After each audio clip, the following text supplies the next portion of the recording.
For 10 years, my world was a fortress of silence, and my voice was its sole prisoner. They called me Aaliyah James, a name as artificial as the life built around me by my adoptive parents, Mark and Susan Davies. To their friends, to the world, I was the silent girl, a beautiful tragedy they had rescued. I was a prop in their elaborate theater of philanthropy, the centerpiece of a story they told at glittering parties to elicit gasps of sympathy and generous donations. They gave me a life of staggering privilege within the walls of a palatial house, dressed me in clothes that cost more than some people's cars, but the price for this gilded cage was my voice. A voice I had locked away when I was just 4 years old. After witnessing something so horrific, my own mind built a wall around the memory, leaving only a dark, aching void where a childhood should have been. Mark and Susan saw my silence as a charming, manageable form of trauma, proof of their boundless generosity and patience. They were catastrophically wrong. My silence wasn't a weakness. It was a vault. And on the day they finally laughed at that silence, the one thing that was truly mine, the vault door began to shudder. It was also the day an FBI agent walked through their perfectly polished front door, an avenging angel in a pantsuit, ready not just to save me, but to return the stolen truth of who I was. Before I continue, make sure to subscribe to the channel, turn on notifications, comment below, and leave your like. Helps a lot. It happened on a Tuesday, a day Susan had designated for family enrichment dinner.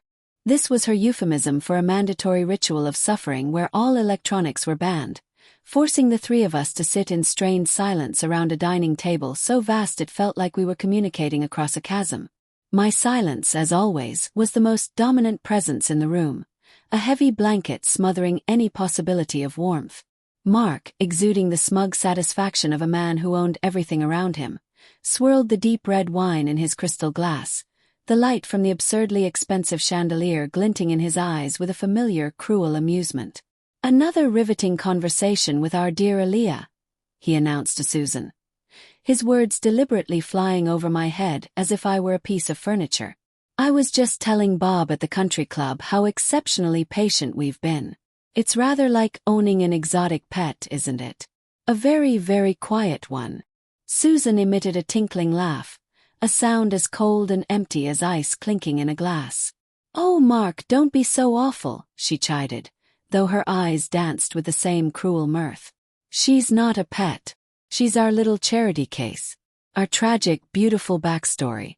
You should see the way people's checkbooks fly open at the fundraisers when they hear about the poor, silent orphan we saved from obscurity." They laughed together then, a perfectly synchronized duet of self-congratulation.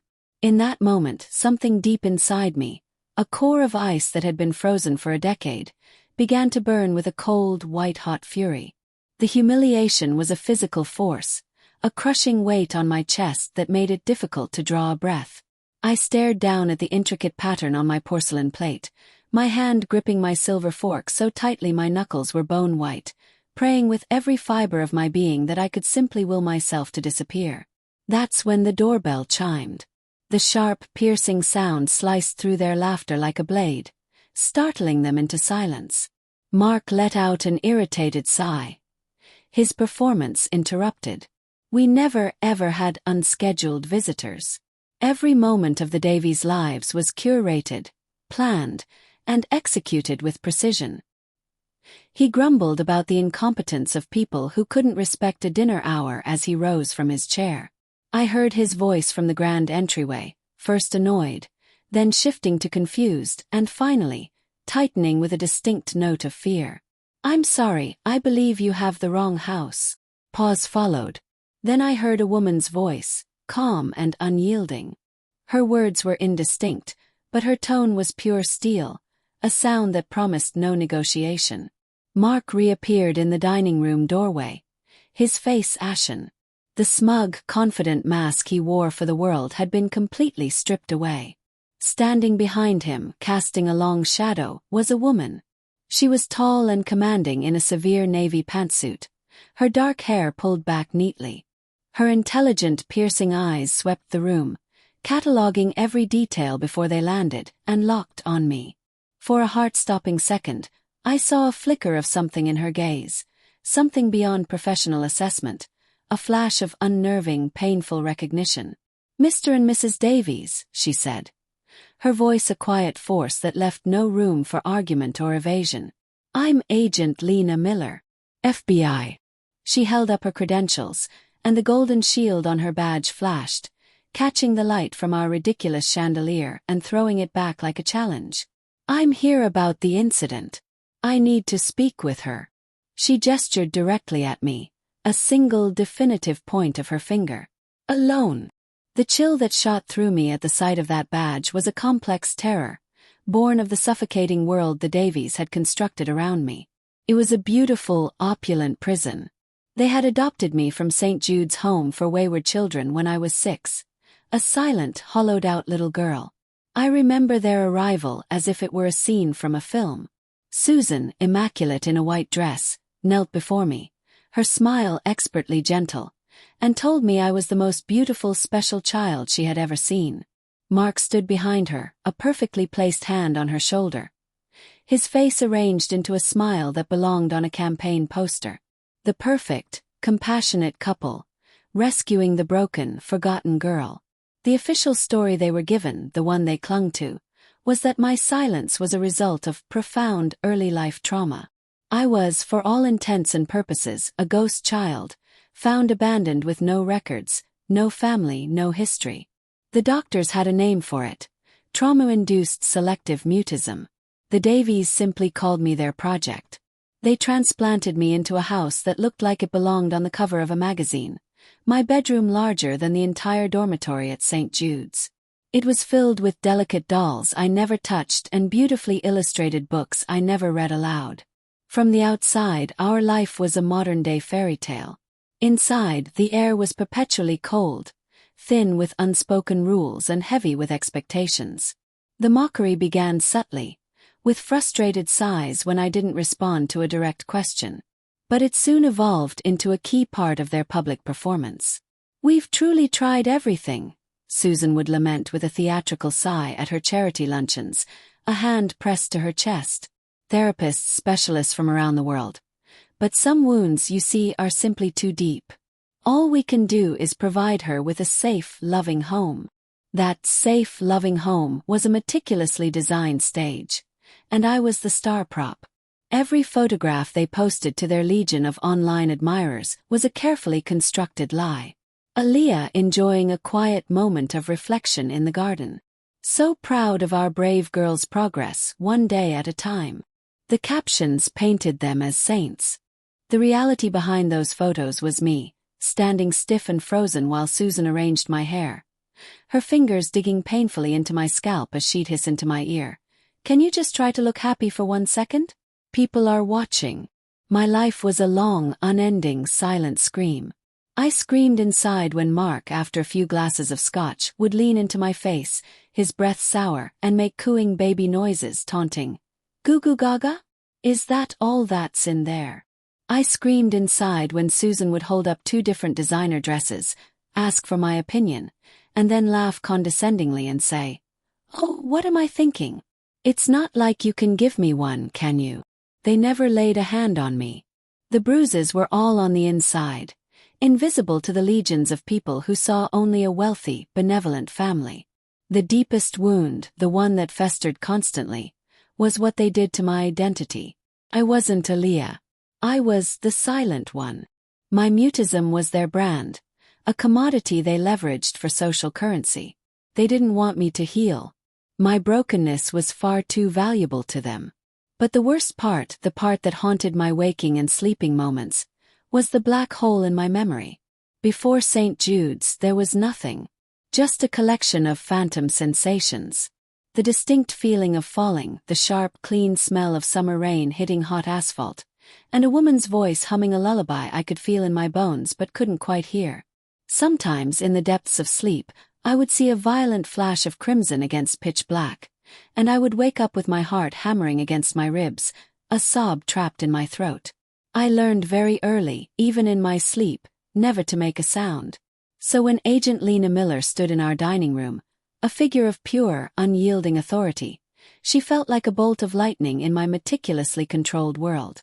She was an anomaly, An event that wasn't supposed to happen in a universe so suffocatingly perfect. Mark and Susan were paralyzed with terror, not of the law itself, but of their perfect narrative imploding. And I felt something I hadn't allowed myself to feel in 10 years. A tiny, dangerous spark of hope. Because when Agent Miller looked at me, her eyes held no pity. They held a promise. The promise of an answer to a question I didn't even know how to ask. If you're still here with me, don't forget to subscribe, activate notifications, leave your like, and share this video with someone. Agent Miller's first interview with me took place in the sterile, impersonal guest room. Susan, fluttering like a panicked moth, had insisted on being present. "She's incredibly fragile, Agent," she chirped, her voice a high-pitched performance of maternal concern. "We must be careful not to upset her."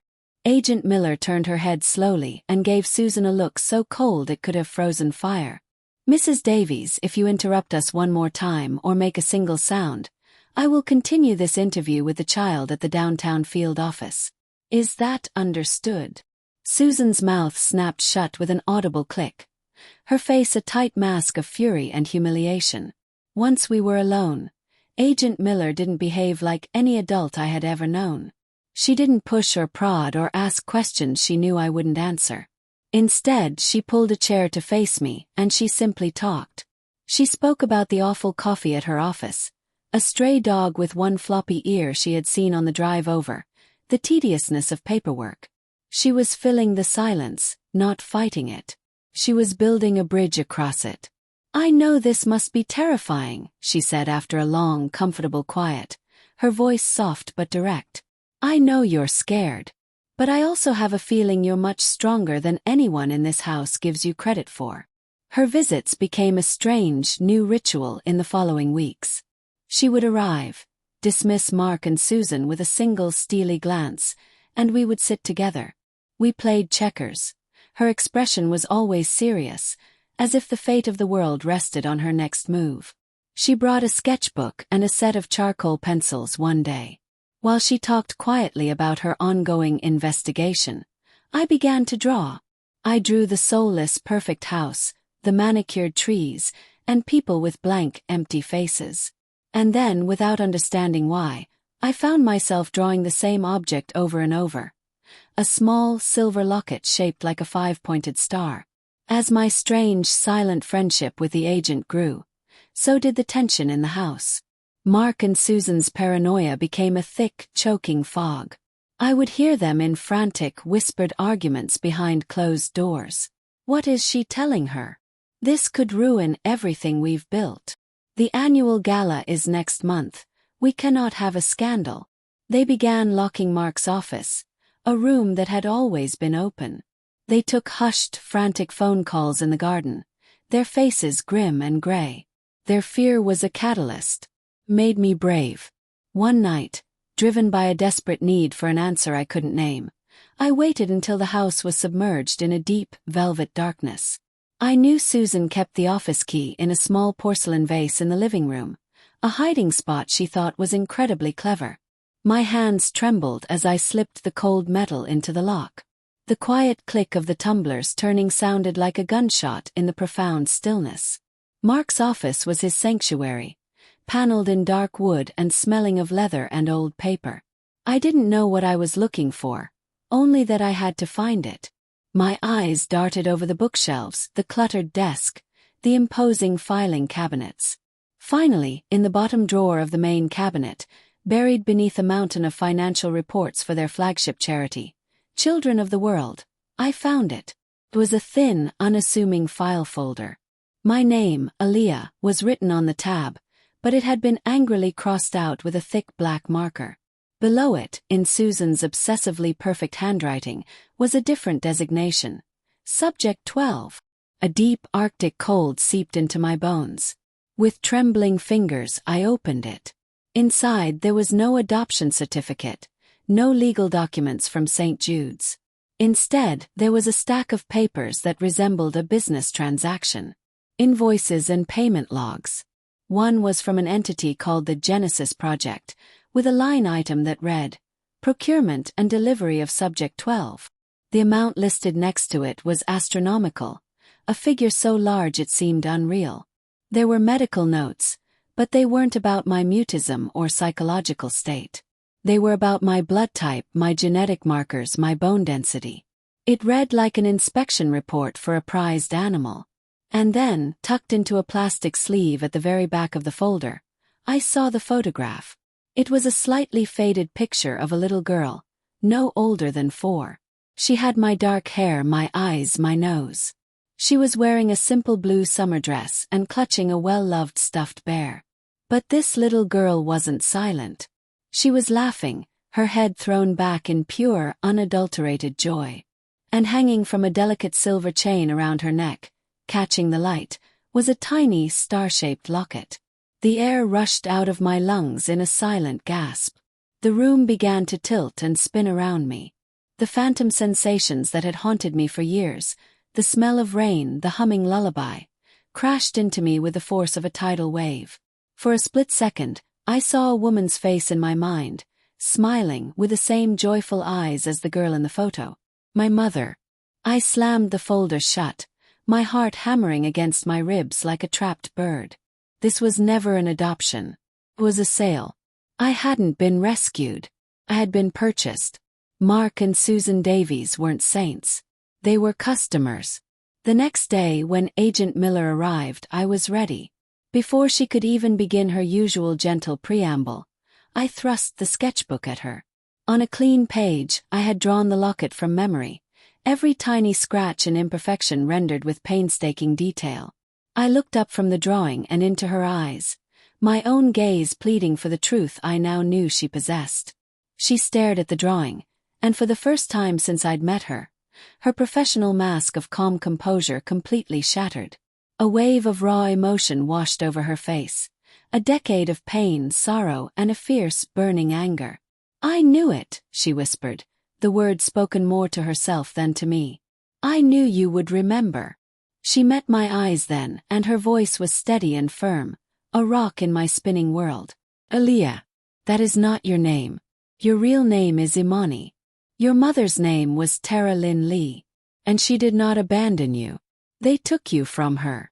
The annual Children of the World Gala was the apex of the Davies social calendar, the night they put their manufactured benevolence on full display. This year, however, the air in the house wasn't celebratory. It was stretched thin with a wire-taut terror. They sensed the end was coming. Susan forced me into a flowing, ethereal white dress. I looked like a sacrificial offering. "You will smile tonight, Aaliyah," she hissed, her manicured fingers gripping my arm like a vice. "You will stand by our side, you will look grateful, and you will not ruin this for us. Do you have any idea what is at stake?" I simply stared back at her, my silence no longer a passive shield, but an active, defiant weapon. The hotel ballroom was an ocean of glittering diamonds and blindingly false smiles. Hundreds of the city's elite had gathered to applaud my parents, the saviors of lost children. A massive screen behind the stage played a saccharine slideshow of their good works, featuring countless photos of me looking wistfully and tragically into the distance. Mark took the stage to a thunderous roar of applause. "We believe," he began, his voice thick with a carefully rehearsed emotion, "that every child deserves a chance. When we first met our dear Aaliyah, she was lost to the world, a beautiful soul trapped in a cruel prison of silence. And we knew. We just knew it was our duty, our calling to give her a home." As he spoke, I felt her presence before I saw her. Agent Lena Miller entered through a side door, but she was not alone. A team of grim-faced agents in dark suits flanked her, their presence a stark, brutalist contrast to the frothy elegance of the party. They moved with a quiet, deadly purpose, seamlessly securing the exits. The schmaltzy music sputtered and died. The applause trailed off into a confused, nervous murmur that rippled through the crowd.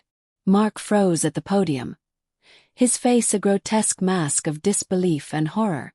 Susan, standing near the stage, looked as though she had seen a ghost. Agent Miller walked calmly to the center of the room. An agent handed her a microphone, and her voice, amplified, cut through the rising tension like a surgeon's scalpel. "Good evening," she said, her tone almost conversational but laced with iron. "My name is Agent Lena Miller, with the Federal Bureau of Investigation. I apologize for the interruption, but we have a warrant to be here tonight." A wave of panic began to swell. People started shouting, moving toward the doors, only to be met by the impassive faces of federal agents. "Mark and Susan Davies." Agent Miller's voice boomed over the burgeoning chaos. "You are under arrest for human trafficking, conspiracy to commit murder, and multiple counts of wire fraud." A collective, audible gasp sucked the air from the room. Mark stammered into his microphone. "This is preposterous. It's a misunderstanding. We are philanthropists." "Your philanthropy," Agent Miller shot back, her voice dripping with contempt, "is a front for an organization known as the Genesis Project.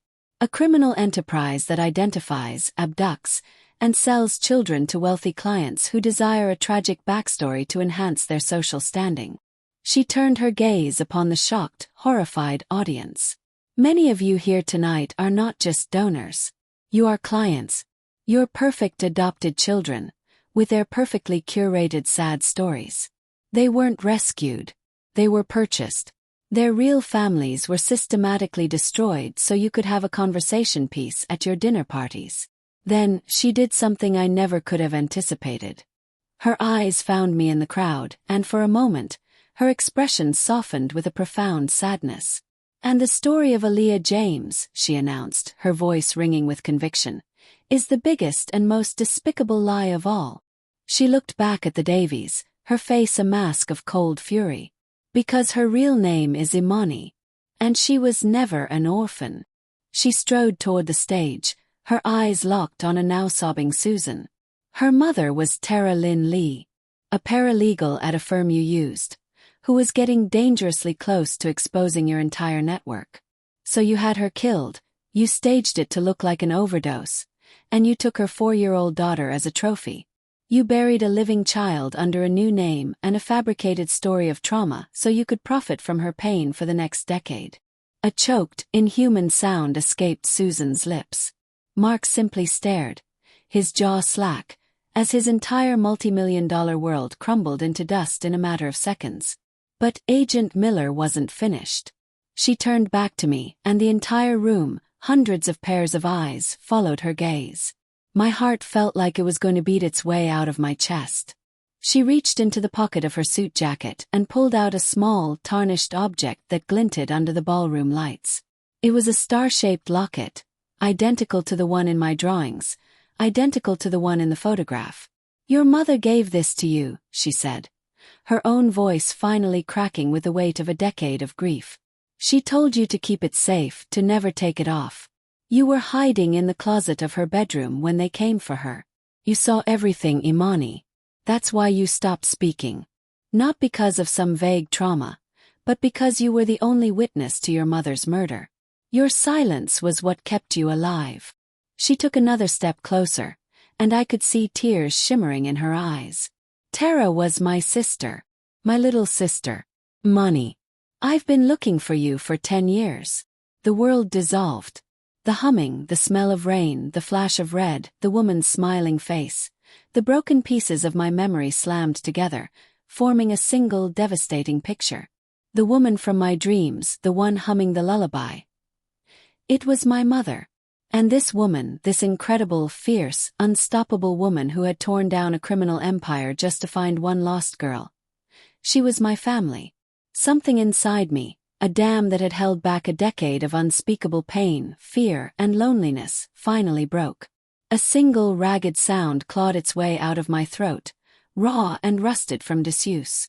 It was barely a whisper in the stunned silence of that enormous room. It was a name. Lena. My voice was a ghost, a faint echo in the shocked stillness, but she heard it. Lena, my Aunt Lena, rushed forward and wrapped her arms around me, and for the first time in 10 years I was held. Not as a prop, not as a project, but as a person. Family. Zimani. The fallout was seismic. The Genesis project was systematically dismantled. Dozens of wealthy, powerful people were arrested, their perfect lives exposed as grotesque lies. Mark and Susan Davies were sentenced to life in prison without the possibility of parole. It was justice, but it wasn't a clean, happy ending. It was the beginning of a much longer, harder journey toward healing. Learning to speak again was like learning to walk after being confined to a wheelchair for a lifetime. The words came slowly at first, unsteady and uncertain. My aunt was endlessly patient. She filled the quiet hours telling me about my mother, Tara. She told me Tara was brilliant and funny and brave, a fighter who loved me more than anything in the world. Lena gave me back my history, she gave me back my name, and she gave me back my truth. I'm 17 now. My name is Imani Lee. I live with my Aunt Lena in a small, quiet house filled not with expensive things, but with genuine warmth. There are still days when the silence feels safer, when the memories are a heavy blanket I want to pull over my head and hide under. But I don't tell my story. I speak for the little girl who was forced into a decade of silence, and I speak for my mother, whose voice was stolen from her forever. My adoptive parents mocked my silence because they mistook it for weakness. They never understood that it was the one part of me they could never truly own or control. It was my shield, kept my secret safe. It kept me safe, until the day someone finally arrived who knew how to listen not to words, but to the quiet. And in that quiet, she heard the truth. Thank you for listening to my story. Please subscribe to the channel, turn on notifications, comment below, leave your like, and share this video with others.